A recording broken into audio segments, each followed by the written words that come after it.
Мысалы біз енді Алла тағаланы зікір ететін әркімнің бір уақыттары болады. Намаздан кейін субханалла, альхамдулилля, мысалы субханаллахи ва бихамди 100 рет, мысалы астағфирулла 100 рет, өзіңіз бір зікір ететін зікірлеріңіз бар.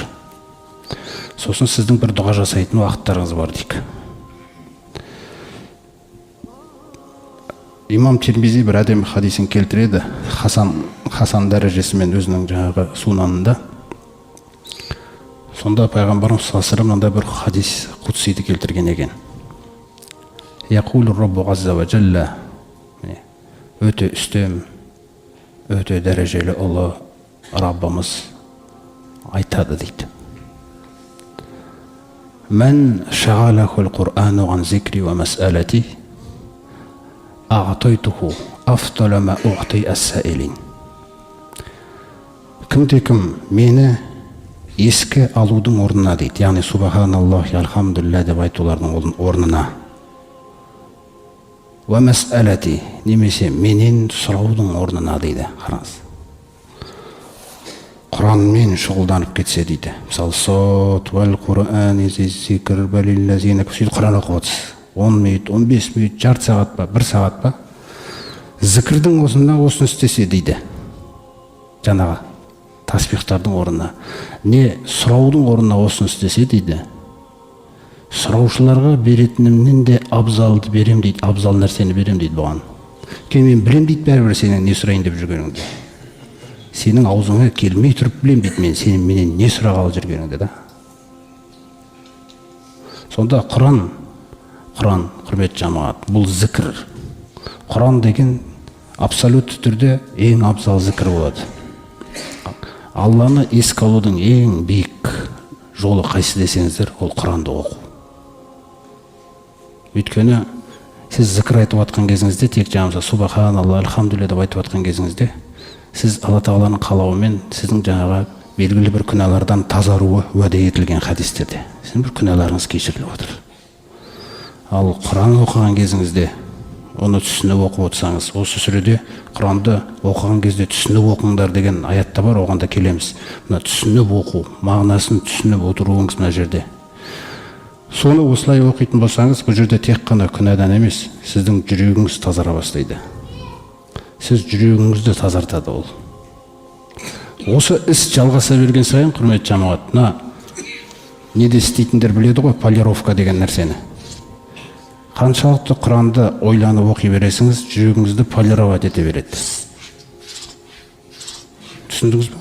Жүрек тазарған кезде күнә азаяды. Күндердің бір күні өте азаяды. Ал жаңа таспихтарды айтып отқан кезіңізде, сіз белгілі бір істеген күнәлардан тазарасыз, бірақ ертең жаңағы әсер алмаған болуыңыз мүмкін да. Мына мағына сіздің жүрегіңізді ұрып жібергенде, ей құлым деген кезде, сіз қараңыз, ол сізді Раббыңыз сізбен қалай сөйлеседі да. Сәл бір ашуланған кезіңіз болды ма, тәкаппарланған кезіңіз болды, Құранға қайта қойыңыз болды.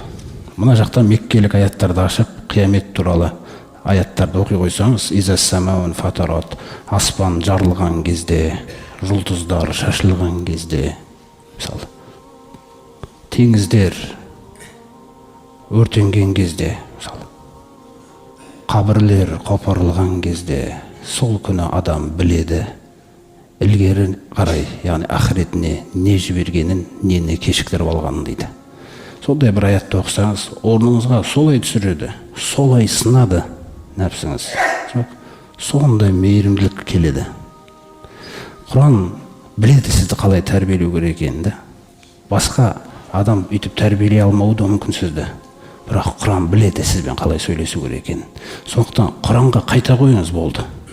Жаңағы аятты оқи қойсаңыз, пайғамбарымыз саллаллаху алейхи ва саллям айтып отыр ғой, кімде-кім ақыреттің орнап жатқан көрінісін көргісі келсе, көзбен көргендей дейді. Онда сол аспан жарылған кезде деген сүрелерді оқысын дейді.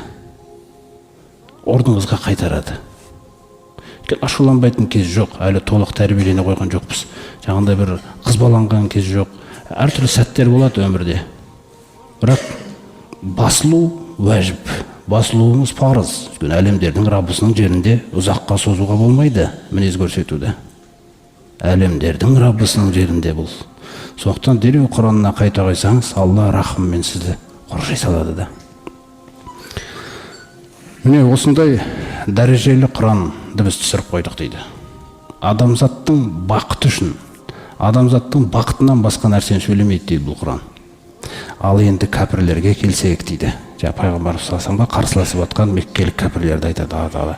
Бәлиллазина кафару фи иззатин ва шиқақ. Ал енді кәпірлерге келсек, олар фи изза. Ғиззат деген сөз бізде осы сөзден алынған. Олар өздерін ғиззат тұтуда дейді. Жаңағы күштілігін жеңілдіргісі келмей Алла тағаланың алдында, көрсең, пайғамбардың алдында. Бұл жердегі ғиззат мағынасы Алла тағала олар өздерін ғиззат тұтып, біз құрметтіміз, қадірліміз, біздің қадірімізді, құрметімізді ешкім баса алмайды, ешкім жеңе алмайды дегенде өздері ойлап тұр ғой. Асылында ол ғиззат емес, асылында ол тәкаппарлық. Асылында олардың жасап жатқан нәрсесі тәкаппарлық, сосын қызбалық, міне, үшіншісі құтыру. Осы үш мәселе. Ал кәпірлер болса, құр мақтанып, паңданып, тәкаппарланып, қызбалыққа салынып жатыр дейді Құранға қарсы. Қараңыздар, құтырып жүр дейді олар. Уашиқақ, ақиқаттан ажырап жатыр дейді. Бөлініп жатыр ақиқаттан. Сондай-ақ қарсыласып жатыр, қайшы келіп жатыр Алла тағалаға, Құранға. Осындай мінез көрсеткен сипаттарын айтып жатыр да олардың. Мынандай нәрсе бар, құрметті жамағат, қағида. Құран сөйлеген нәрсеге кез келген адамның жердің бетіндегі қай ұлт болсын, осы жердің қай жерін басып жүрген адам болсын, адамның ақылы, сау ақылы ешқашан Құранға қайшы келмейді. Ешқашан Құранға қайшы келмейді. Ол әсерленуге дайын нәрсе, ақыл деген нәрсе. Тек көп адамдар ақылмен емес, істің байыбына бармай жатып, көңіл қалауымен сөйлейді да, шайтан солай үйретеді. Сонда жаңа көңіл қалауы ақыл сияқты болып көрінеді оған. Ол алданады. Көңіл қалауым ақыл деп ойлайды ол. Бірақ байыбына бармағандықтан қарсы келе қалады. Ақыл қарсы келмейді Құранға. Жердің бетіндегі ешбір ақыл қарсы келе алмайды да. Көңіл қалауы деген нәрсе бар. Фаинлам ястаджибу лака, ей пайғамбар, егер олар саған жауап бермейтін болса, яғни бойындамайтын болса, Құранда бойсынбайтын болса, онда біл дейді, фағлам аннама яттабиғуна ахуаахум. Онда біл, бірақ себеп тұр дейді тек. Қандай деген кезде көңіл қалауларына еріп баратыр дейді, болды. Уаяжғалур рижса алаллазина ла яқилун. Алла тағала айтады, күпірлік болсын, жамандық болсын, жаман қасиеттер болсын, күдік болсын, бүкіл жамандық атаулыны Алла тағала ақылын қозғамайтындардың үстіне салады дейді. Мысалы, қарапайым мысал, біз намаз оқып жүрсек те, егер сіздің қасыңызға біреу келіп, мысалы, сұрап, мен енді әйеліммен дұрыс қарым-қатынас болмай жатыр, әйелім жаман, осындай ажырасам ба білмеймін деп сұрақ қойып қалса, сосын сіз тұрып, оны әйтеуір досыңыз ғой, қоя бересіз енді, қайтесің оны? Жаңа ғана бесін намазынан шыққансың да? Бұл не сөйлеп атқан бірде? Ол көңіл қалауы сөйлеп атқан. Ал сол сөзің үшін қияметте жауап бересің.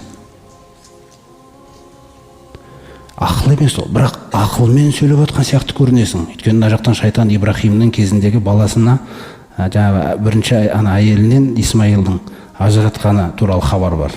Біз соған теңеп жүреміз өзімізді. Кезінде Ибрахим баласын іздеп келген кезде Меккеге Исмаил аңшылыққа шығып кетеді де, саятшылықта жүріп, сосын Ибрахим қараса үйінде жаңа кім келіні ғана жүреді. Сосын Исмаил қайда дейді. Ол аңға кеткен, тұрмыстарың, өмірлерің қалай? Ой, жаман, түк жоқ, жетпейді, осындай сөздер айтылып жатыр да. Бірақ танымайды Ибрахимді келіні. Соны айтады, Исмаил келген кезде табалдырғын ауыстыра салсын дейді. Соны хабарды бере салыңыз дейді. Исмаил келген кезде біреу келді ма? Бір ақсақал келді, осындай болды. Жағдайды сұрады, мен былай деп айттым. Айтпақшы сізге табалдырғыңызды ауыстыра салсын деген. Табалдырғым сенсің ғой деген. Өйткені Ибрахим ақылмен істейді оны. Ол біледі не айтып жатқанын. Ал біз жаңағы жерде көңіл қалауымен істеп жүреміз да. Ешқашан жаңағындай жерде сарт еткізіп жауап бере салмаңыз. Істің байыбына, мынау не іс, аманат па, Алланың алдында кімсің сен өзі біріншіден, мысалы, көрдіңіз ба? Ойланып адам деген. Міне осындай нәрселер болады адамда. Сондықтан ақыл ешқашан Құранға қайшы келмейді ол. Көңіл қалауы ақылдың орнына шығып алады да, сол мінез көрсететін нәрсе. Байыбына бармайды, аяғына дейін тыңдамайды.